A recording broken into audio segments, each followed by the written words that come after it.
Vous connaîtrez la vérité, et la vérité vous affranchira, et si donc le Fils vous affranchit, vous serez réellement libre. Jean 8 versets 32, 36.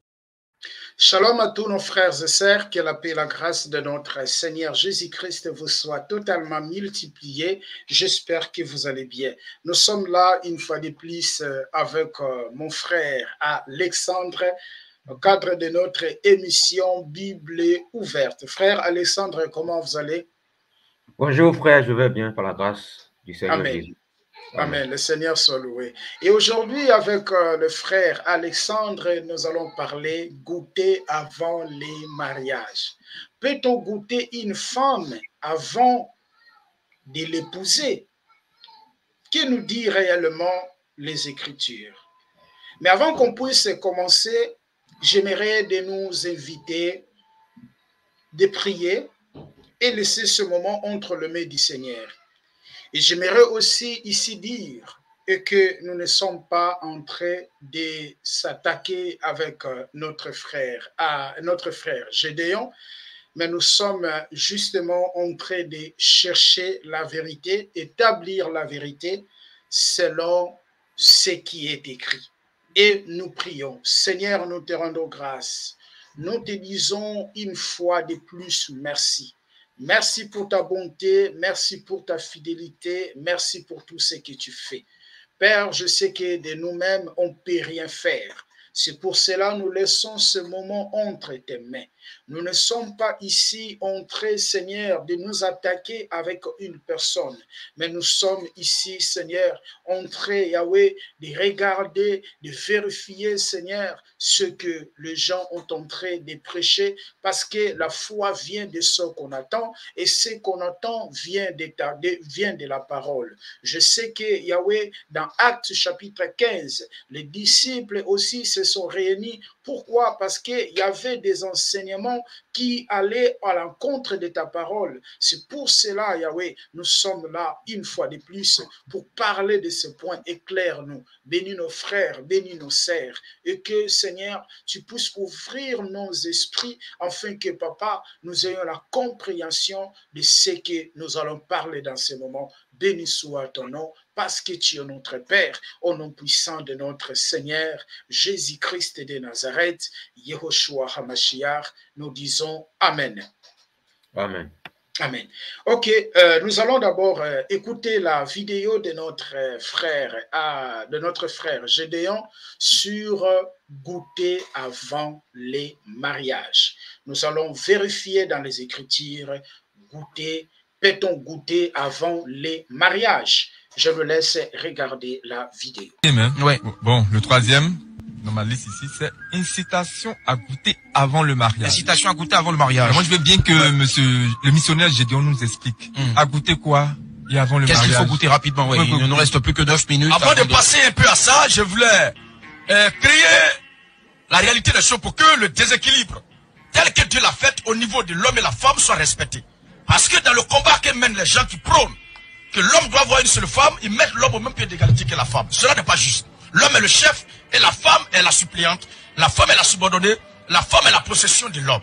Alors, si le chef de société veut recruter tant de personnes et des personnages qu'il veut dans la société, tout dépend de lui par rapport aux besoins qui sont là. Et ce n'est pas quelqu'un ici en Côte d'Ivoire et dans le monde qui rentrera dans la Bible pour ressortir avec une pensée biblique. Aller contre cette vérité que je suis en train de dire. Les gens se baseront sur leur passion qu'ils ont pour leurs femmes, parce qu'ils ont vendu leur âme à une femme. Mais il faut être un garçon tel que Dieu t'a fait, et c'est ce que nous prenons. Oh, bien sûr, monsieur. Oui, allez-y. C'est vrai que monsieur Gédéon, un instant, le missionnaire Gédéon. Goûter avant de marier. Missionnaire Gédéon, oui, rapidement. On voulait revenir sur l'incitation à goûter avant le mariage. Goûter avant le mariage. Je ne sais pas qu'est-ce que vous appelez mariage. Parce que le mariage tel qu'il est... Faut bien que nous l'expliquions alors. C'est quoi pour vous le mariage? Le mariage dans les Écritures, c'est le fait qu'un homme parte sexuellement avec la femme. C'est ça le mariage. Maintenant, ce que vous appelez goûter avant le mariage, pour moi, ce sont les cérémonies du mariage que vous appelez avant là. Sinon, en réalité... Mais vous incitez les gens à goûter avant de se marier. Une femme. Un homme avant de demander la main d'une femme. Vous êtes pour la dot déjà? Un oui, je crois en ce que la Bible dit. D'accord, mais vous êtes contre le mariage à la mairie. Dans notre combat de la révolution chrétienne que nous menons, nous ne venons pas contre ce qui est écrit, mais au contraire, nous valorisons les Écritures. D'accord. Mais la vérité de Dieu n'est pas vérité. Quand est-ce qu'elle est dans l'Ancien et le Nouveau Testament, mais elle est la vérité si elle est dans l'Ancien ou le Nouveau Testament. Parce que les deux testaments ont été rédigés par le même Esprit de Dieu à travers ses serviteurs. D'accord. Pour revenir à votre question, le mariage à la mairie, pour nous, ça n'a pas de sens. Les rituels et cérémonies de mariage ne peuvent pas être mélangés ou confondus avec le mariage lui-même. Le mariage, là, c'est le fait que un homme et la femme se sont dit oui sur un principe d'amour et ce principe-là est pacté par l'acte sexuel. Oui, mais nous allons revenir. Il n'y a pas Missionnaire. Laissez-moi terminer. Vous allez on n'a pas assez de temps. Je vais si juste vous demander. Maintenant que le mariage avec les cérémonies de mariage ne sont pas la même chose, parce que c'est cette pensée universelle aujourd'hui qui mine et dompte les pensées. D'accord, oui, monsieur. Oui, je sais. On parle de mariage, mais en même temps, missionnaire, en même temps, vous incitez les gens à forniquer avant le mariage. C'est une bonne chose. Je vous le dis. Même le Seigneur Jésus-Christ lui-même, avant d'ajouter foi en lui, il faut l'écouter et savoir de quoi il est question avant de s'engager. Oui, mais le fait de dire aux gens de coucher avant le mariage, est-ce que ça donne de la valeur morale? Mais disons que moi, il y a quelque chose que je comprends pas, puisqu'il nous a expliqué tout à l'heure qu'à partir du moment où une femme avait une relation sexuelle, elle était mariée, et là maintenant vous êtes en train de nous dire qu'il faut coucher avec une femme, donc finalement la rendre impure. D'accord, il va terminer maintenant. Je dis, il n'y a pas quelqu'un d'aussi fou et naïf que ça, qui puisse acheter quelque chose sans toutefois savoir de quoi il est question. Même la chaussure qu'on porte. Avant de l'acheter, vous n'avez quand même pas comparé une femme à une chaussure. Je vous ai dit, quand on parle des choses spirituelles, on prend d'abord les choses naturelles pour les expliquer. Comme les choses spirituelles dont je vous parle vous choquent. Est-ce que la chaussure est naturelle ou artificielle? Pour vous permettre de comprendre les choses de la terre. Alors, quand on va sur le marché, on va dans un magasin avant d'acheter un produit, on prend quand même le temps de vérifier la date de la péremption. Vous comprenez? Et aussi dans le domaine même de... Vous ne prenez jamais le temps de discuter avec les gens, de savoir un peu ce que la personne a dans la tête avant de... Laissez-moi terminer. Si Jésus-Christ qui est venu prêcher l'évangile, il doit prendre le temps pour vous fouiller dans la tête des gens, ce qu'il y a dedans. Oui, mais je veux dire, avant de se marier à quelqu'un, il y a quand même des moments où on échange, on apprend à se connaître l'un l'autre. C'est pourquoi je vous dis de bannir dans votre esprit, parce que si moi je vous demande de me montrer cette démarche dont vous parlez là, dans les Écritures, vous ne serez pas capable. Oui, mais j'aime bien aussi me montrer dans les Écritures. Déjà, il faut savoir si le procureur part à l'église ou à la mosquée déjà. Aussi, il adore des fétiches. Il faut l'acte sexuel avant la dot. Il faut l'acte sexuel avant d'aller demander la main. Mais qu'est-ce qui prouve, missionnaire Gédéon, que après avoir goûté, vous allez épouser cette dernière? C'est ça?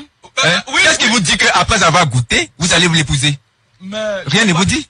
C'est pourquoi je veux que vous écoutez bien. Et puis moi j'aimerais prendre toutes les femmes et puis vous n'épouserez aucune. Non, on va l'écouter maintenant. C'est pourquoi le symbole de la virginité est très important. Et toutes ces femmes qui s'agitent ça et là, si elles ont perdu la virginité, c'est pourquoi elles doivent plus être... Elles s'agitent. Mais celui qui les prend en mariage maintenant, celui qui les prend pour les mettre dans le foyer, il le fait par principe d'amour, par pitié, par compassion. Sinon le mariage a lieu lorsque l'homme qui couche avec la femme est le premier. D'après les Écritures. Donc très cher, ça veut dire avant le passage, ça veut dire que, s'il vous plaît, avant le passage, ça veut dire qu'une femme qui a été déjà déviergée n'a plus le droit au bonheur, au mariage, n'est-ce pas? Voici maintenant que les choses aussi sérieuses commencent à sortir de votre part. Et l'Écriture dit, s'il consente de la garder, c'est qu'il peut la garder. Mais au cas où il veut la laisser, aucune loi divine, je ne parle pas de loi des hommes, mais aucune loi divine ne le condamne devant Dieu. Très bien, Exode maintenant. On va lire. Une femme qui a perdu sa virginité, qui n'est pas restée avec celui avec qui elle a perdu la virginité, elle répondra de ces actes-là devant Dieu. Maintenant, celui qui la prend, il la prend pas. C'est ça, on appelle. Mais c'est vous qui avez goûté, missionnaire, vous qui avez goûté, peut-être que vous n'avez pas aimé le goût, vous l'avez laissé. À qui la faute? C'est pas sa faute à elle. Si c'est pas sa faute à elle, c'est la faute à qui? Moi, je m'appuie sur ce que la Bible dit. Mais vous ne faites que pourquoi goûter. vous voulez la goûter avant de la marier? Voilà, justement, vous ne la goûtez pas. Les gens tremblent sur les bases. Vous ne la goûtez pas. Parce qu'ils vivent dans le désordre. Vous ne la goûtez pas, alors. Que mon évangile mette à nu leur vie et hypothèque. On va prendre un appel rapidement. Allô? Deutéronome 24 premier. On dit il y a un appel, mais il faut que je lise ça. D'accord, on va le lire tout à l'heure. On va le lire pour terminer rapidement. Allô? Allô? Oui, allô, bonjour, monsieur. Oui, bonjour, monsieur. Votre nom, s'il vous plaît, rapidement. Monsieur Kwasi, Monsieur Kwasi, d'accord. Dites-nous tout, allez-y. Alors, moi, je défends monsieur Gédéon pour lui dire qu'il a raison, parce que c'est vrai qu'on n'aime pas entendre la vérité. Oui. Pourtant, c'est comme ça qu'on vit sur Terre.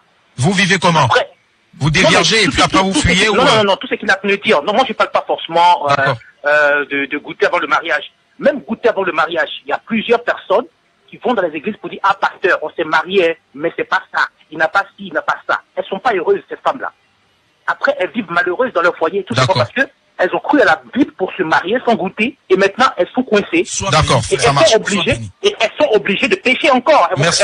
Mais en même temps, on leur demandait de rester bien. Merci. Il ne nous reste plus qu'une minute, moins d'une minute. Voilà. Merci infiniment. Voilà. Ouais, le passage. 24 premiers. Alors, frère, à tous ceux qui me condamnent actuellement parce que je leur ai dit qu'il faut coucher avec la femme avant de la prendre pour la mettre dans le foyer. Si vous, vos femmes que vous avez là, vous avez couché avec elles d'abord avant de les doter, ça veut dire que vous êtes dans une relation de malédiction. Parce que pour vous, on ne doit pas sortir avec la femme avant de la doter. Or, vous avez commencé à la déshabiller à l'hôtel avant de terminer dans les dots et dans les célébrations. Au cas où vous ne vous conformez pas à ce que vous dites et que vous êtes dans la réalité que je suis en train de dire, repentez-vous. Autrement, réalisez-vous à la vérité. Alors nous lisons le passage. Deutéronome 24, 1 à 5. Dans cette Côte d'Ivoire, qui peut dire que lui, femme qu'il a là, c'est qu'il a fini de la doter, il allait à la mairie, il a signé les actes de notariété mariale civile, qu'il allait déshabiller la femme pour la première fois. Faux! Faux! Moi-même qui suis en train de vous parler, mon père et ma mère ont fait des années, je suis déjà vieux et j'ai vu mon vieux aller doter la vieille. Je ne suis pas exclu. L'âge, c'est pas important. Mais c'est ce qui s'est passé. Alors, on termine avec une plaidoirie. À l'heure où je suis en train de parler, si tu es avec ta femme, à toi mon frère, qui m'écoute, si tu es avec une femme qui te plaît, ce n'est pas à cause de ce que je suis en train de dire que tu vas la laisser. Mais garde-la, parce que l'amour de Christ nous exhorte à les aimer telles qu'elles sont. Et on va parce qu'avant que l'évangile ne vienne, avant que la parole de Dieu ne vienne, nous étions déjà comme ça. Alors l'évangile nous exhorte à accepter pour ne pas que sa vie soit exposée. Déjà la situation est difficile. Alors si on les laisse comme ça sera difficile. D'accord, on termine le passage et puis on va... 24 1 à 5. Oui. Lorsqu'un homme aura pris et épousé une femme qui viendrait à ne pas trouver grâce à ses yeux. Parce qu'il a découvert en elle. Quelque chose de honteux. Il écrira pour elle une lettre de divorce. Nous prendrons ce message-là pour que les femmes s'abstiennent du désordre sexuel. Elles cherchent l'argent avec leur sexe. Et c'est ça qui crée ce chaos. Il faut qu'elles respectent la parole de Dieu. Donc c'est quoi? Il écrira pour elle une lettre de divorce. Donc toutes les femmes sont des coquilles. Et après la lui avoir remise en main. Il la renverra de sa maison. Moi j'ai vu ça là, c'est pointi 49. Moi, mon pied c'est 43. Alors il laisse là où ça est. Ça ne sert à rien de prendre ça et vivre dans l'hypocrisie pour dire non, on n'a qu'à continuer avec le temps, l'amour va naître. Faux! C'est un enfant qui est né aujourd'hui qui va grandir. On ne peut pas accoucher une souris aujourd'hui, demain espérer va devenir un cabri. C'est pas normal. S'il n'y a pas l'amour dès le départ, il n'y aura pas l'amour jusqu'à la fin. Il faut que les choses soient claires dès le commencement pour que ces divorces et ces cas de frustration et de banditisme sexuel prennent fin dans les communautés et sur cette terre. Merci. Merci missionnaire. Gardez-les. Merci missionnaire Gédéon. D'accord, on va écouter maintenant le procureur. Merci à la partie civile, voilà, qui applaudit dans ce studio déjà. Monsieur le procureur, après, je pense qu'il nous reste encore un chef d'accusation, mais voilà, nous sommes obligés de lever cette séance-là. Rapidement, je vous écoute votre réquisitoire maintenant, pour terminer. Monsieur le juge, merci. Et après avoir écouté longuement Monsieur Gédéon, on le condamne à aller prêcher en Sibérie torse nu. Ça va le rendre moins virulent. D'accord, ça marche. Puisque je suis le juge, voilà, il sera là à moins 0 degré. D'accord, ça marche. Alors, à l'unanimité, bien sûr, avec tout le conseil des avocats, de l'ordre des avocats, monsieur le procureur, j'ai bien écouté ce que vous avez eu à dire, mais en tant que juge, et aussi après avoir écouté, bien sûr, tout le monde, toute la part. Voilà. Merci pour être là. J'espère que frère Alexandre, vous avez écouté ce que le frère Gédéon vient de dire. Ouais. Mais à l'entrée de jeu, ce que j'ai compris en lui est que il croit en tout ce qui est écrit. Il pratique tout ce qui est écrit, que ce soit dans l'Ancien Testament et que ce soit dans le Nouveau Testament. Donc pour lui, tout ce qui est écrit, que ce soit dans l'Ancien ou dans le Nouveau, ça doit être appliqué. Mais je ne suis pas sûr, je ne crois pas qu'il applique tout ce qui est dans l'Ancien Testament. Je ne crois pas. Mais avant qu'on puisse avancer, je vous laisse la parole, frère, et après, je vais y revenir. Merci. Ok, merci. Je vais aller dans Actes chapitre 20 d'abord, avant d'entrer dans le sujet.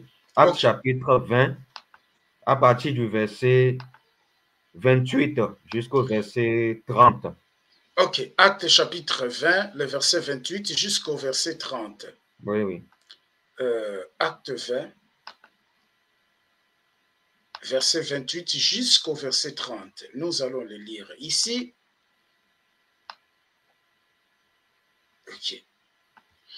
Prenez donc garde à vous-même et à tous les troupeaux sur lesquels le Saint-Esprit vous a établi évêque pour paître l'Église du Seigneur, qu'il s'est acquise par son propre sang. Je sais qu'il s'introduira parmi vous après mon départ des loups cruels, qui n'épargneront pas les troupeaux, et qu'il se lèvera des milliers de vous, des hommes qui enseigneront des choses pernicieuses pour entraîner les disciples après eux. Voilà, exactement. Ici, c'est l'apôtre Paul qui est en train de parler aux chrétiens d'Éphèse. Il est en train de les avertir parce que l'apôtre Paul était allé à Éphèse pour faire un travail par la grâce de Dieu. Mais lorsqu'il était sur le point de partir, il a averti les anciens d'Éphèse en leur disant qu'il y aura des loups cruels qui n'épargneront pas le troupeau et qu'il s'élèvera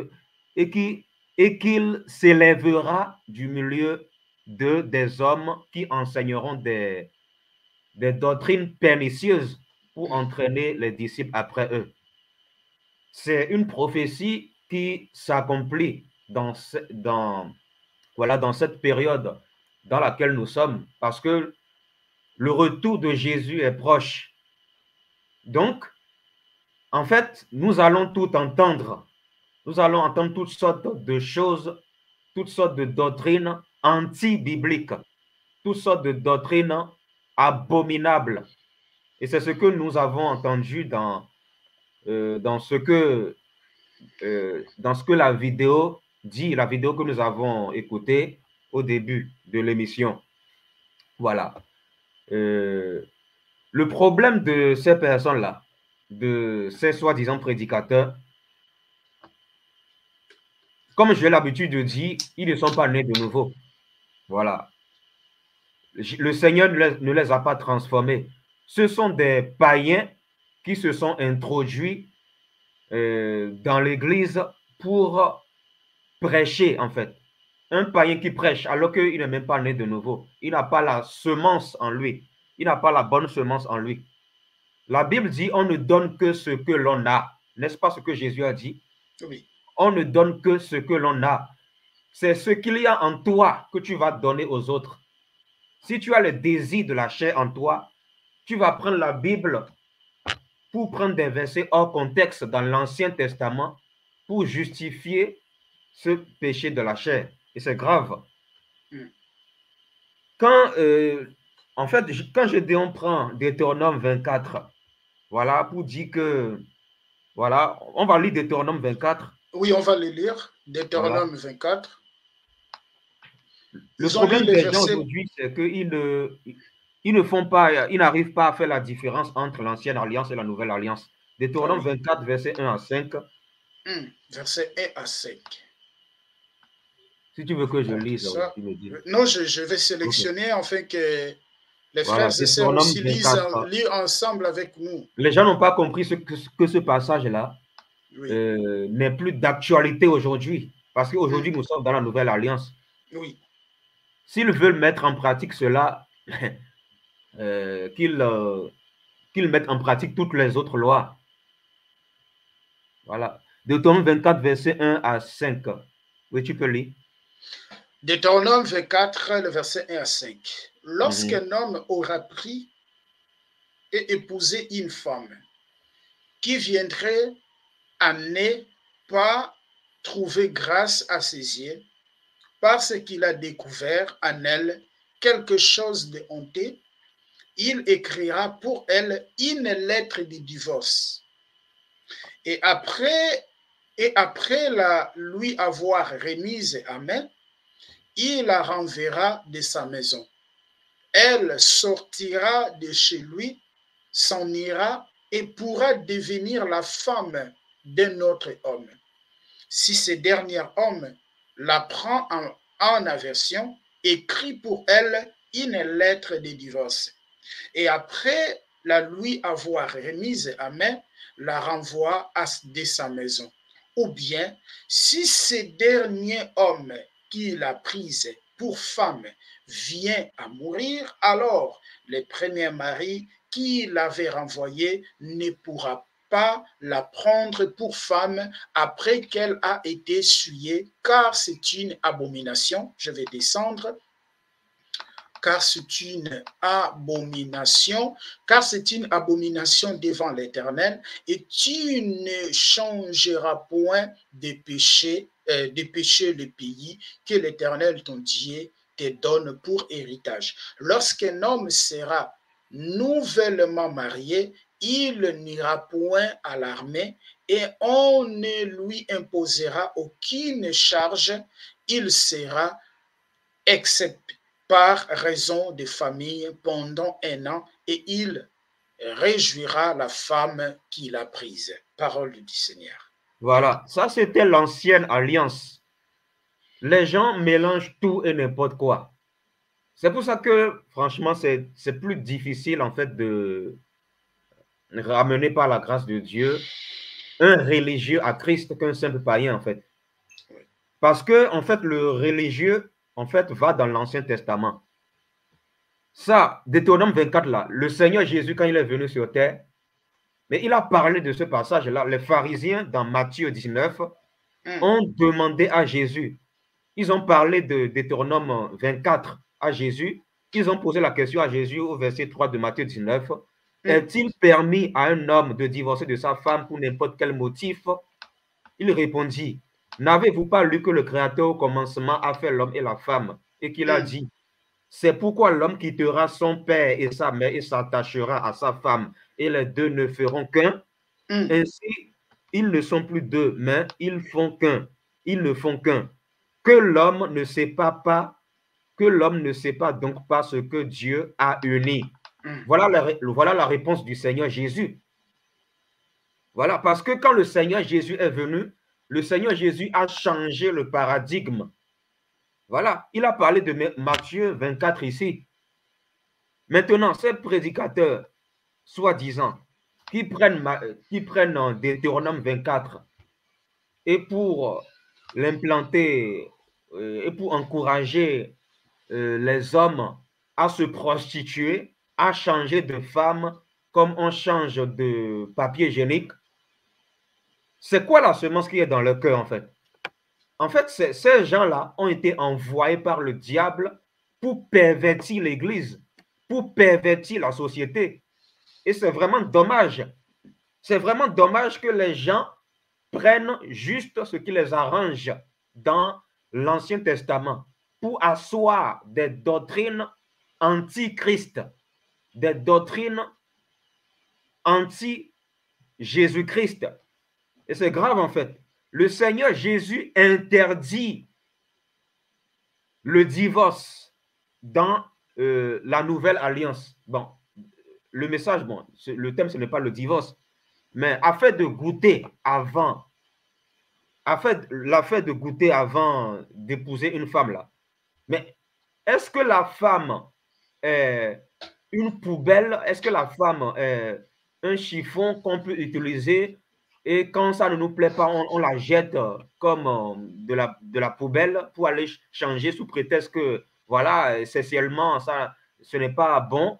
En fait, c'est quoi cet enseignement? C'est quoi ce genre d'enseignement, en fait? C'est des enseignements impurs. C'est des enseignements pour tout simplement encourager des hommes et des femmes à aller se prostituer. Alors que la Bible dit que notre corps est censé être le temple du Saint-Esprit. On ne peut pas faire de notre corps ce qu'on veut. Franchement, on ne peut pas faire de notre corps ce qu'on veut. Excuse-moi, frère. Moi, je ne peux pas appeler Gédéon mon frère. Gédéon n'est pas mon frère dans la foi. Pourquoi je dis ça? Je dis ça parce que dans Matthieu 12, verset 50 là-bas, le Seigneur Jésus a dit quoi? Lorsque les gens ont dit à Jésus-Christ, ta mère et tes frères te cherchent, qu'est-ce que Jésus les a répondu?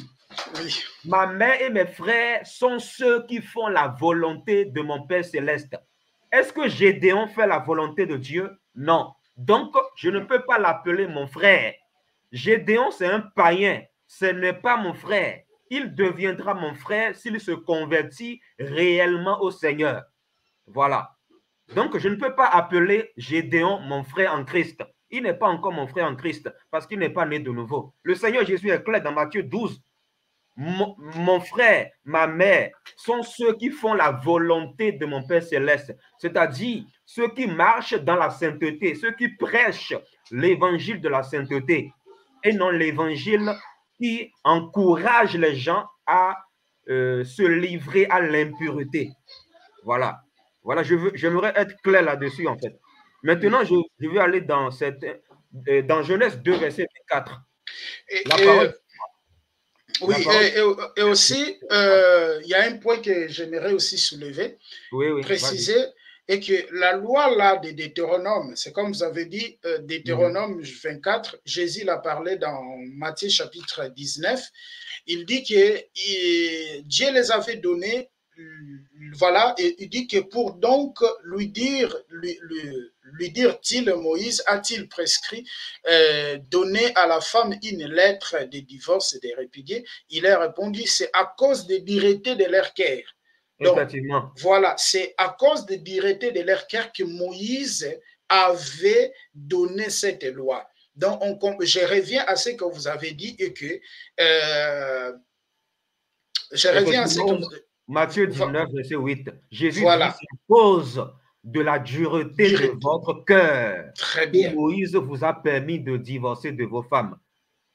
Au commencement, ce n'était pas le cas. Très bien. Donc, on comprend Deutéronome 24, là, ça concerne les gens dans l'Ancien Testament qui n'étaient pas nés de nouveau, c'est-à-dire des gens qui avaient un cœur dur. Dur, exactement. Un cœur dur, c'est un cœur qui n'est pas né de nouveau. Né de nouveau, ouais. Voilà. Maintenant, il prend Deutéronome 24, mais qu'est-ce qu'il dit de Matthieu 19, verset que nous avons lu aussi? Parce que dans Matthieu 19, Jésus-Christ a expliqué pourquoi Moïse,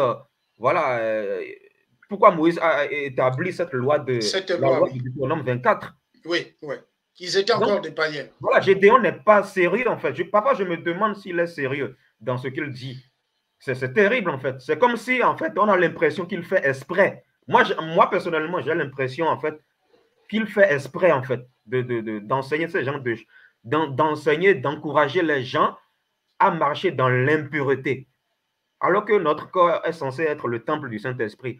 Maintenant, allons dans 1 Corinthiens 6, verset 18. 1 Corinthiens 6, 18. Voilà, moi je l'ai déjà devant moi. Ah, ok. Mais lui, si tu veux qu'on l'affiche, on peut afficher, c'est comme tu veux. Bon, vous pouvez déjà lire comme ça, quand je le trouve, je l'affiche. Ouais. Deutéronome, pardon, 1 Corinthiens chapitre 6, verset 18. Fuyez l'impudicité. L'impudicité, c'est l'immoralité sexuelle. Tous les péchés que l'homme peut commettre sont extérieurs à son corps. Mais l'homme qui se livre à la débauche commet un péché contre son propre corps. Toi qui veux goûter une femme avant de l'épouser, mais en fait, c'est quoi? En fait, c'est quoi en fait? C'est quoi en fait le projet derrière en fait? Il y a quelle pureté là? Est-ce que le Saint-Esprit, est-ce que ça c'est le fruit du Saint-Esprit? Quand on parle du Saint-Esprit, on dit bien Saint-Esprit, donc l'Esprit qui est saint. Est-ce que l'Esprit qui est saint va nous commander de goûter une femme avant de l'épouser? Et si on la goûte, voilà, si elle ne nous satisfait pas, on va la jeter pour aller prendre une autre femme. Et après, on va goûter aussi une autre femme, on va encore la jeter si ça ne nous plaît pas. Mais est-ce que ça, en fait, est-ce que ça, c'est la sainteté? Ce n'est pas ça la sainteté, c'est de l'impudicité, c'est de la fornication, on appelle ça. Et la Bible dit que les fornicateurs, les impudiques ne vont pas hériter le royaume de Dieu. Voilà, c'est de l'impureté, tout simplement. Les gens qui goûtent les femmes avant de les épouser, en fait, ce sont des gens possédés par des démons d'impureté. Ces gens ont besoin de délivrance. Ils ont besoin de délivrance, malheureusement. En fait, c'est terrible, en fait. Ça, c'est péché contre son propre corps. C'est de la débauche sexuelle. C'est de la perversité. C'est de la perversité à haut niveau même. Et c'est terrible, en fait. Dans quel verset biblique le Seigneur Jésus et ses apôtres ont encouragé les gens à goûter des femmes avant de les épouser? J'irai tout à l'heure, nous allons aller tout à l'heure dans voilà, du passage que les gens ont l'habitude de prendre, Exode 22, versets 15 à 16. Voilà. Parce que la Bible dit là que si, le si là, ça ne veut pas dire que le Seigneur donne un ordre là.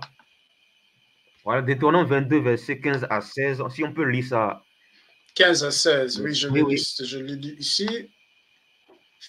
Je lis, on dit, si le maître est présent, s'il n'y aura pas lié à restitution, si l'animal a été loué, le prix du louage suffira. Et si un homme séduit une vierge qui n'est point fiancée et qu'il couche avec elle, et il payera sa dot et la prendra pour femme. Voilà. On peut continuer? Oui, tu peux continuer. Okay. 17, verset 17. Si le père refuse de la lui accorder, il payera en argent la valeur de la dot des vierges. Voilà. La Bible dit ici, si un homme séduit une vierge qui n'est pas fiancée, qui couche avec elle, il payera sa dot et la prendra pour femme. Et non, si un homme couche avec une vierge qui n'est point fiancée, si ça ne lui plaît pas, il va jeter la femme, il ne va pas la prendre pour femme. Est-ce que c'est ce que le passage dit? Non, le passage ne dit pas ça. C'est important, voilà. on va les relire. Voilà, si un homme séduit une vierge, oui, si un homme séduit une vierge qui n'est pas fiancée et qu'il couche avec elle, il payera sa dot et prendra pour mariage.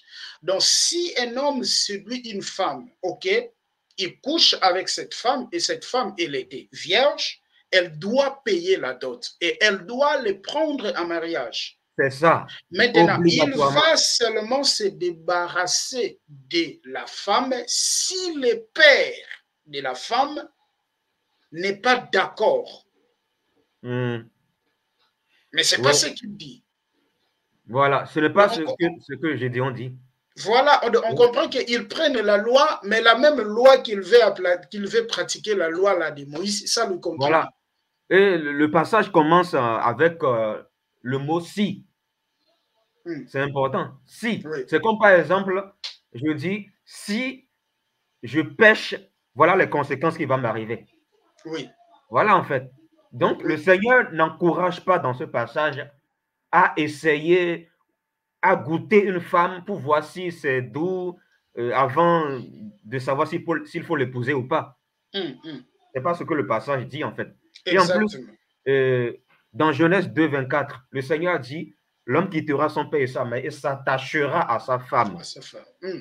Et les deux ne feront qu'une seule chair. Le Seigneur n'a pas dit l'homme quittera son père et sa mère et il goûtera sa femme pour voir si elle est bonne sexuellement. Mais si elle n'est pas bonne sexuellement, elle va changer cette femme-là. Il va changer cette femme-là. Non, c'est parce que le Seigneur a dit. Exactement. Donc, Gédéon doit se repentir de ses hérésies tout simplement. Et nous allons aller dans Éphésiens 5, verset 3. Si je peux lire rapidement. Éphésiens, ou si tu veux le projeter. Oui, c'est bien de le projeter. Voilà. C'est bien ici de le projeter. En fait, que les gens voient. Voilà. Oui, en fait, que les gens voient que nous sommes en train pas de dire les choses qui sont sorties de nos chapeaux, non. Voilà. C'est 4 à 5. Éphésiens 5, verset. C'est le verset 3 surtout, mais on peut lire à partir du verset 2. Ok. À partir du verset 2? Voilà. Et marcher dans la charité, à l'exemple de Christ. Verset 1, pardon. On commence au verset 1? Oui, Éphésiens 5, hein, verset 1 à 5. Oui, je suis dans le verset 5, oui. Dans le chapitre 5, pardon, le verset 1 à 5. Ok, il est écrit ceci. Ok. Devenez donc les imitateurs de Dieu comme des enfants bien-aimés et marchez dans la charité à l'exemple de Christ qui nous a aimés et qui s'est livré lui-même à Dieu pour nous comme une offrande et un sacrifice de bonne odeur. Quelle impudicité qu'aucune espèce d'impureté et que la cupidité ne soit pas même nommée parmi vous, ainsi qu'il convient à des saints. Qu'on n'entende ni paroles déshonnêtes, ni propos insensés, ni plaisanteries, choses qui sont contraires à la bienséance. Qu'on entende plutôt des actions de grâce, car sachez-les bien, aucun impudique ou impur ou cupide, c'est-à-dire idolâtre, n'a héritage dans le royaume de Christ et de Dieu. Voilà, la Bible est claire.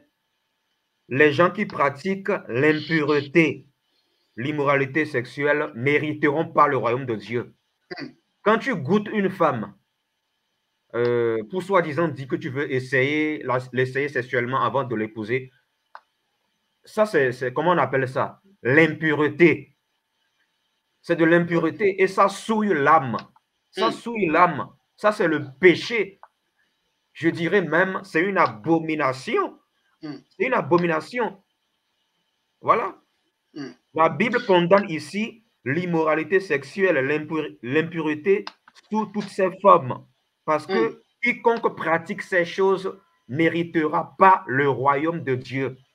Voilà. On peut donner, si tu peux afficher la définition de l'impudicité. Oui, de l'impudicité, oui, c'est ça. Voilà. On va d'abord afficher la définition de l'impudicité pour que ce qu'on se comprenne ensemble. Peut-être que certains... Or, voilà, l'impudicité, le terme utilisé en grec, c'est porneia.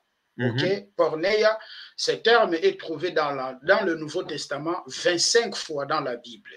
Et le terme peut être traduit en français par l'impudicité ou l'infidélité. Ok, on va maintenant ici par la définition. L'impudicité, définition, rapport sexuel illicite. Voilà. Adultère, fornication, homosexualité. Voilà. La fornication, c'est le fait de goûter une femme, tout ça là. Goûter une femme. Avant de l'épouser. C'est ça la fornication. C'est ça qu'on appelle la fornication. Très bien. C'est ça. C'est ça. Donc, on a lu dans Éphésiens 5 que ceux qui pratiquent ces choses-là mériteront pas le royaume de Dieu. Le Seigneur est clair dans sa parole. Le problème, c'est que beaucoup ne veulent pas la parole de Dieu. Ils veulent marcher selon leur désir charnel. C'est ça le problème. C'est tout. Voilà. Et lorsque nous prenons, frère, excusez-moi. Oui. On va prendre Matthieu chapitre Non, allez-y, allez, je ne vais pas vous interrompre. D'accord, ok. Allez, c'est bon. D'abord, quand tu as dit Matthieu, j'ai pensé à Matthieu chapitre 5. Là où Matthieu 5, verset 28, là où le Seigneur Jésus dit, celui qui regarde une femme pour la convoiter dans son cœur a déjà commis l'adultère avec elle dans son cœur. Voilà ce passage-là. Mais c'est déjà le fait de regarder une femme pour la convoiter dans son cœur, c'est déjà un péché. Un péché. Mais maintenant, goûter. Maintenant, afin de goûter, là, ça sera quoi? En fait, c'est pire, en fait. C'est pire. Le Seigneur Jésus dira, merci d'avoir affiché ce passage. Le Seigneur Jésus dit, quiconque regarde une femme pour la convoiter a déjà commis un adultère avec elle dans son cœur. Vous voyez? Voilà ce que le Seigneur Jésus dit lorsqu'il est venu sur terre. Maintenant, quand tu goûtes une femme avant de l'épouser, quand tu veux essayer une femme sexuellement avant de l'épouser, mais là, ce serait quoi? Là, ce serait quoi? En fait, c'est plus grave. Si déjà le Seigneur Jésus dit, le fait de regarder une femme pour la convoiter, c'est déjà un péché, donc ceux qui ont le discernement, ceux qui ont l'intelligence spirituelle, ils doivent comprendre que essayer quelqu'un sexuellement avant de l'épouser, c'est un péché, c'est une abomination. C'est de la prostitution, tout simplement. En fait, c'est se prostituer à Satan, se prostituer, voilà, aux esprits impurs, tout simplement. Voilà, c'est grave, tout simplement. On peut aller dans Romains 12, versets 1 à 2. Romains 12, 1 à 2. Voilà. Ah, goûter. L'affaire des goûter. Seigneur. Romains 12, verset 1 à 2. Et Romains 12, verset 1 à 2.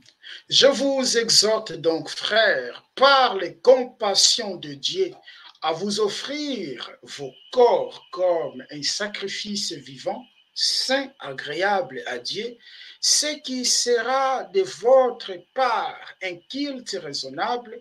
Ne vous conformez pas au siècle présent, mais soyez transformés par les renouvellements de l'intelligence, afin que vous discerniez quelle est la volonté de Dieu, ce qui est bon, agréable et parfait.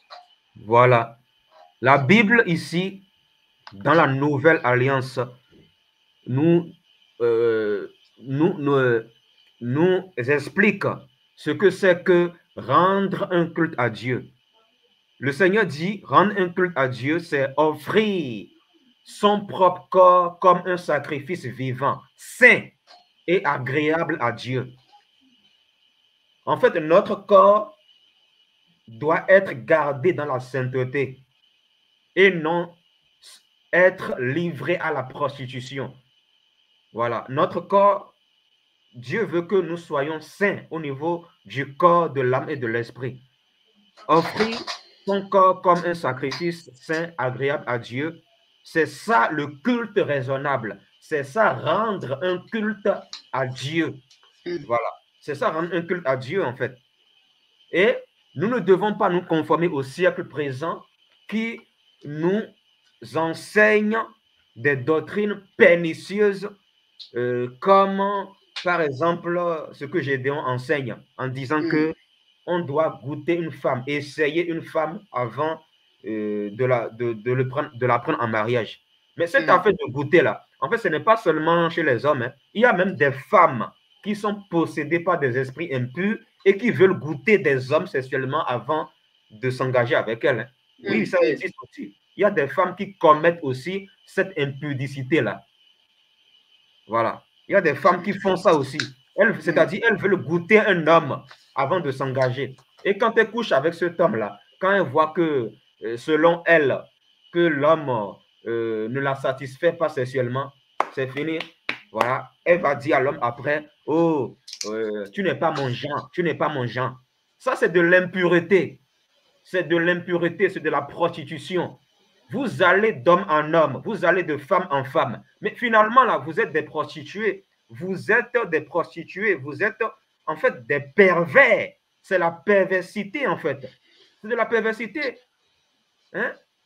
Quelqu'un qui s'est consacré à Dieu, corps, âme et esprit, cette personne va rester, va être fidèle à sa femme. C'est-à-dire, tu as rencontré une femme. Tu as rencontré une femme. La volonté du Seigneur n'est pas que tu changes de femme, que tu ailles de femme en femme ou d'homme en homme pour soi-disant dire que, voilà, tu veux celui ou celle qui est satisfaisant sexuellement. Ça, en fait, c'est de la débauche, tout simplement. C'est de la débauche, c'est la perversité. C'est sale, c'est le péché. C'est le péché, tout simplement. Dans 1 Pierre 2, verset 11, la parole dit, bien-aimés, puisque vous êtes des étrangers, puisque vous êtes comme des étrangers résidents ou de passage, je vous exhorte à vous abstenir des convoitises de la chair qui combattent contre l'âme. 1 Pierre chapitre 2, verset 11. Ici, le Saint-Esprit, au travers de Pierre, est en train de nous exhorter à nous abstenir, c'est-à-dire à nous détourner des convoitises de la chair qui combattent contre l'âme. Les convoitises de la chair, c'est quoi? Afin de goûter quelqu'un avant de se marier avec elle ou lui. C'est ça le désir de la chair. C'est ça le désir charnel. Et c'est cité même dans Galates 5, verset 19. On va le prendre. Oui, oui, tu peux le prendre. Galates 5, verset 19. Galates chapitre 5, verset 19. Là où Paul a cité le désir de la chair, c'est-à-dire le désir de la nature pécheresse dans l'homme que l'homme a hérité d'Adam. Voilà, c'est terrible. C'est pour ça qu'il faut la croix, il faut prêcher l'évangile de la croix dans l'Église afin que les gens se convertissent réellement au Seigneur. Voilà, tu peux lire. Or, les œuvres de la chair sont manifestes. Ce sont l'impudicité, on a déjà vu l'impudicité, ce sont toutes sortes de rapports sexuels illicites, les rapports sexuels avant le mariage, goûter avant d'épouser, c'est l'impudicité. Et l'adultère aussi, un homme qui est avec sa femme, il va encore dehors pour choisir une autre femme, voilà. Pour coucher avec une autre femme, c'est l'adultère. Il y a l'impudicité, l'impureté, la dissolution, l'idolâtrie, la magie, les inimitiés, les querelles, les jalousies, les inimitiés, les disputes, les divisions, les sectes, l'envie, l'ivrognerie, l'excès des tables et les choses semblables. Je vous dis d'avance, comme je l'ai déjà dit, que ceux qui commettent de telles choses n'hériteront point le royaume de Dieu. Voilà, la Bible est claire là. Ceux qui commettent de telles choses ne vont pas hériter le royaume de Dieu. C'est-à-dire ces personnes ne seront pas sauvées s'ils meurent comme ça. Ils auront beau prêcher sur la terre. Ils auront prendre des versets au contexte dans l'Ancien Testament. Ils auront avoir beaucoup de foule autour d'eux. Mais si ces personnes meurent comme ça, dans ces pratiques-là, ils vont tout droit en enfer, sans escale. Tout droit en enfer. Parce que notre corps est censé être le temple de Dieu. On ne peut pas faire de notre corps ce qu'on veut. Voilà. On ne peut pas faire de notre corps ce qu'on veut. Un homme qui se respecte ne peut pas aller de femme en femme. Une femme aussi qui se respecte et qui respecte son corps ne peut pas aller d'homme en homme, changer d'homme. Elle passe son temps à changer d'homme ou il passe son temps à changer de femme. Mais qu'est-ce qu'il cherche? Finalement, ces gens-là, ils cherchent quoi? Ils cherchent quoi? En fait, tout ça, ce sont les conséquences du vide qu'il y a à l'intérieur de l'être humain. Il y a un vide qu'il y a à l'intérieur de l'être humain que seul Dieu peut combler. Voilà pourquoi il faut prêcher la nouvelle naissance dans les églises. La nouvelle naissance, dans Jean chapitre 3, quand Jésus est venu sur la terre, la première personne à qui Jésus a prêché la nouvelle naissance, ce n'est pas à un païen, ce n'est pas à un athée, mais c'est à quelqu'un, un enseignant de la loi, qui s'appelle Nicodème, qui enseignait la Torah, il enseignait la loi de Moïse au peuple d'Israël. C'est à cette personne-là que Jésus a prêché premièrement la nouvelle naissance. Et Jésus a fait comprendre à cette personne, à ce chef religieux, il a fait comprendre à ce chef religieux qu'il n'est pas né de nouveau et qu'il doit naître de nouveau. Donc, beaucoup de prédicateurs dans les églises ne sont pas nés de nouveau. On doit les évangéliser. On doit les évangéliser parce que l'évangélisation, en fait, c'est envers les païens, c'est envers les gens qui ne sont pas nés de nouveau. Ces gens doivent recevoir le lait pour être nés de nouveau. Parce que quelqu'un qui est né de nouveau ne peut pas encourager des hommes et des femmes à aller se prostituer, à aller changer de partenaire. Parce que sous prétexte que, voilà, sexuellement, ce n'est pas satisfaisant. Franchement, c'est grave, en fait. C'est très grave. C'est très grave, en fait. Et le sexe, ce n'est pas un jeu. Voilà pourquoi, voilà, en Israël, dans l'ancienne alliance, quand tu couches avec une fille vierge, tu devais prendre cette femme en mariage. Mariage. Tu devais rester avec elle jusqu'à la mort. C'est écrit dans, voilà, dans Deutéronome chapitre 22, verset 28 à 29 là-bas, non? N'est-ce pas? C'est écrit. Oui. Voilà. Vous voulez qu'on le lise? Oui, tu peux le lire. Ok. Deutéronome 22, et ils prennent la loi, mais ils ne pratiquent pas toute la loi. C'est ça, voilà. C'est ça qui est mal. C'est ça. Ils prennent ce qui les arrange. Voilà. Ils prennent ce que leur chair aime et ils laissent de côté ce qu'ils n'aiment pas, en fait. Vous avez dit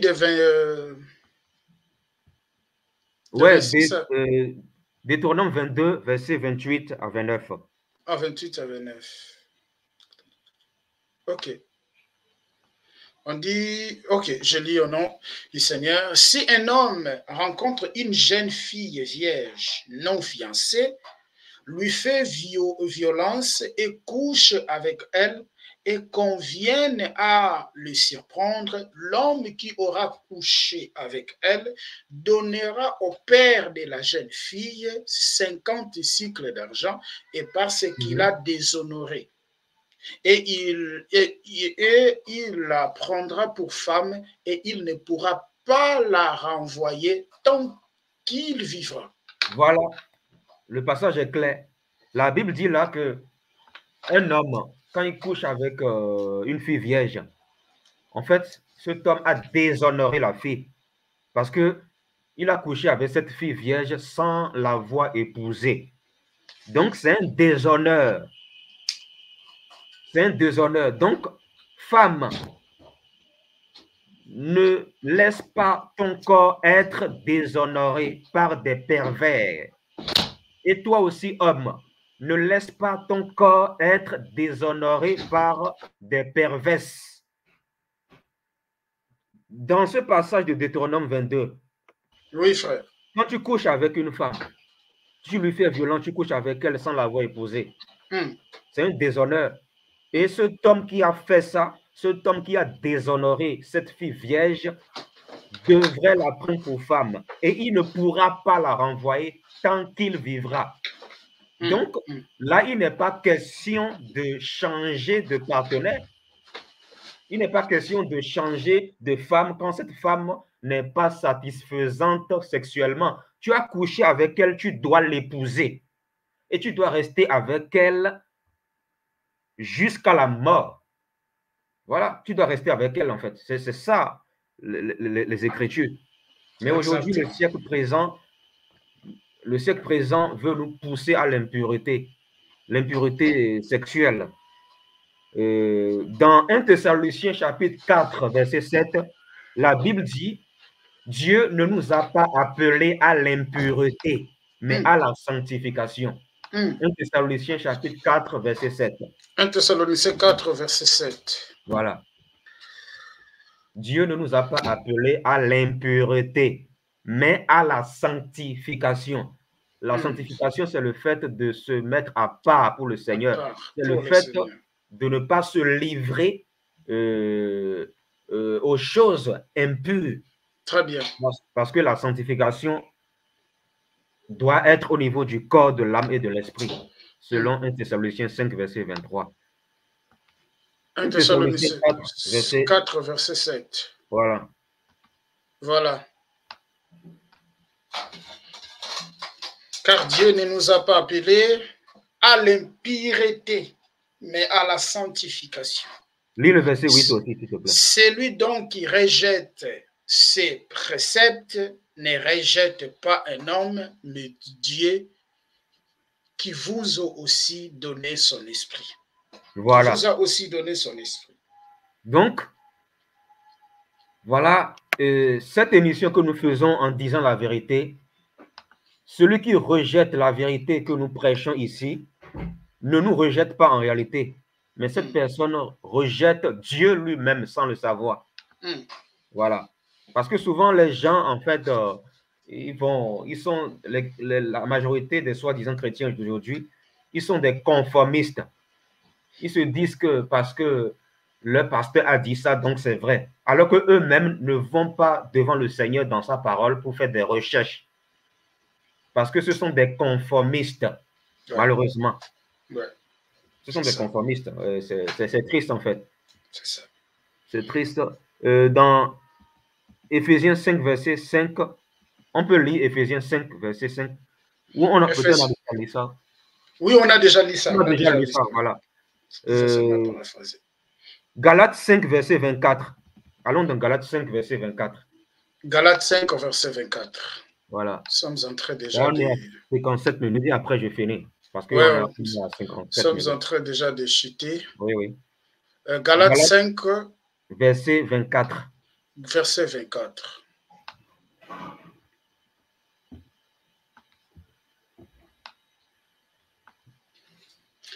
Ceux qui sont à Jésus-Christ ont crucifié la chair avec ses passions et ses désirs. Voilà. Ceux qui sont à Jésus-Christ, c'est-à-dire ceux qui appartiennent à Jésus-Christ, ont crucifié la chair avec ses passions et ses désirs. Les désirs de la chair sont contraires aux désirs de l'esprit. Quand je parle de l'esprit, je parle du Saint-Esprit. Donc, à nous de choisir qui on veut suivre. Est-ce le désir de la chair ou le désir de l'esprit? De l'esprit. Si nous voulons suivre les désirs de la chair qui nous demandent de goûter un homme ou une femme avant de se marier avec lui ou elle, ça c'est le désir de la chair. Et si nous mourons comme ça, c'est l'enfer direct. Voilà. C'est ça le désir de la chair. En fait, la chair nous pousse à changer de femme, à changer de partenaire. Voilà, les gens changent de partenaire, ils couchent avec cette femme, voilà. Et quand ça ne leur plaît pas, ils changent, ils vont ailleurs, et ensuite, ainsi de suite, ils changent. C'est pour ça que aujourd'hui, vraiment, il y a des jeunes, même à 25 ans, à 15 ans, 20 ans, ils ont déjà eu plusieurs hommes dans leur vie. Hein. Plusieurs hommes, 10 hommes, 20 hommes, et 5 hommes. Bon, je ne vais pas exagérer non plus, mais vous comprenez mon langage. Voilà, quand je dis 20, ça ne veut pas dire, comprenez. Voilà, comprenez. Mais ils ont déjà eu plusieurs partenaires dans leur vie. Parce que ces gens de personnes ne savent pas pourquoi ils sont sur la terre. Ils ne savent pas pourquoi ils vivent. C'est pour ça qu'ils se prostituent. Ils se livrent. Ils livrent leur corps. Voilà, comme ça. Voilà, ils n'ont pas compris que leur corps est censé être la maison de Dieu. Et Dieu est saint. Notre Dieu est saint. Donc, nous devons marcher dans la sainteté. Voilà. Amen. Moi, voilà. Je sais pas si toi, des choses à Amen, frère. Donc,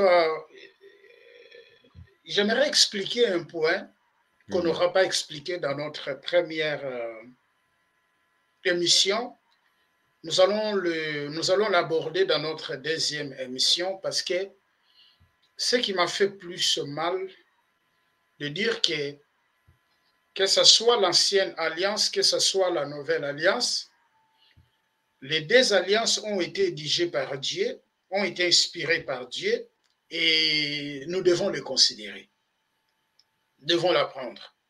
Donc, nous allons revenir dans notre deuxième émission. Pourquoi nous allons parler, pourquoi nous ne pouvons pas pratiquer la loi de Moïse aujourd'hui. Je crois que ça sera important de les parler. Et c'est là où vous verrez que les gens disent, vous prenez Matthieu chapitre 5, le verset 17, pour dire que Jésus n'est pas venu abolir la loi, mais il est venu l'accomplir. Et on va présenter les dangers qui sont derrière des gens qui prennent, qui cherchent de pratiquer la loi aujourd'hui. Mais j'aimerais terminer par ces versets de Matthieu chapitre 15, le verset 19 jusqu'au verset 20, justement pour, une fois de plus, enfoncer le clou sur ce que vous venez de parler. Il dit, car c'est du cœur que viennent les mauvaises pensées, les meurtres, l'adultère, l'impudicité, les vols et les faux témoignages, les calomnies. Voilà les choses qui souillent l'homme. Mais manger sans être lavé les mains, cela ne souille point l'homme. Donc Jésus ici, nous connaissons tous que voilà, selon la loi juive, avant de manger, il faut, selon leur tradition, avant de manger, il faut laver les mains. Et ils ont vu les disciples de Christ mangeant sans laver les mains. Ils ont dit, mais maître, comment tes disciples, voilà, ne lavent pas les mains? Et après, Jésus va expliquer maintenant aux disciples les choses qui suivent l'homme. Et parmi les choses qui suivent l'homme, il y a l'impudicité, il y a l'adultère. De tout ce qui goûte une femme avant de l'épouser, il est un impudique. Il est en train de souiller son propre corps.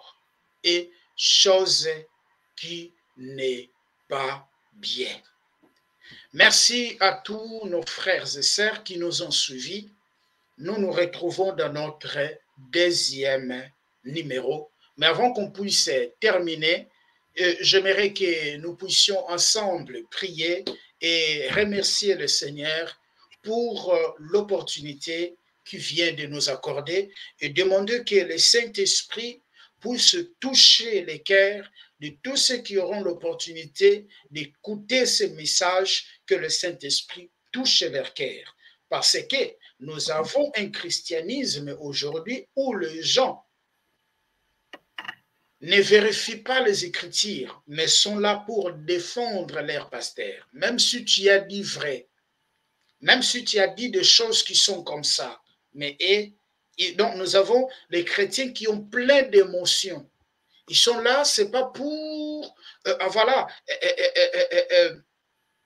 comment dirais-je, c'est pas, ils sont pas là pour, quelle est l'expression que je peux utiliser? Ils sont pas là pour vérifier les Écritures, pour appuyer, pardon, voilà, merci. Ils sont pas là pour appuyer les Écritures, mais ils sont là pour appuyer ce que leur pasteur les a dit. Oui, c'est ça qu'on appelle, c'est eux qu'on appelle les conformistes. Voilà. Merci, frère. Ils se conforment à un système. Voilà. Donc, c'est ça. Mais nous allons prier, frère, et laisser tout entre les mains du Seigneur. Nous prions. Seigneur, nous te rendons grâce. Père éternel, tout-puissant, Seigneur Jésus, roi des rois, Seigneur, merci, Seigneur, de nous avoir aidés à transmettre ta parole. Seigneur, je te prie pour toutes les personnes qui ont écouté ou qui écouteront ce message. Seigneur, touche leur cœur, Seigneur, Père éternel, que la nouvelle naissance soit réellement produite dans les cœurs. parce que beaucoup ont perdu de vue l'essentiel qui est la nouvelle naissance. Seigneur Jésus, roi des rois, délivre les âmes des fausses doctrines afin qu'elles marchent dans la sainteté, Père éternel. Seigneur, que ceux qui pratiquent l'impureté soient délivrés de l'impureté pour la gloire de ton nom, au nom de Jésus. Amen. Amen. Merci, nous nous retrouvons dans notre deuxième émission. Merci beaucoup, au revoir. Likez la vidéo si elle vous plaît, et si vous êtes nouveau sur la chaîne, n'oubliez pas de vous abonner et d'activer la cloche de notification afin de ne rater aucune de nos vidéos.